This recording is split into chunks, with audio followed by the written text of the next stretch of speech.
Right? After Germany, we always go to Turkey.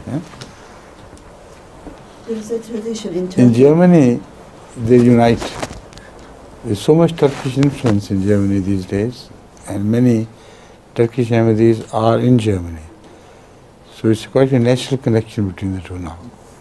Understand? There is a tradition in Turkey that those who are younger kiss the hands of their elders. A wife kisses her husband's hand. Is that according to the teaching of Islam? A brother asked from Germany. They do it in private or in public? No, in public. In public? Yes. That's wrong. They shouldn't have done it. If they are true followers of Rasulullah and his traditions, they shouldn't have done it. Even the mullah does this. Hmm? Even the mullah are doing this. The mullahs are not following any traditions.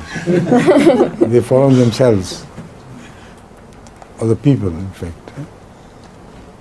Got it? Right. إضافة Tell التعليق. me, do you find this practice among the Arabs as well? No. No. See? This is especially Turkish tradition. It has nothing to do with the Islam of the time of the Rasulullah or the Islam of the present time as well in Arabia.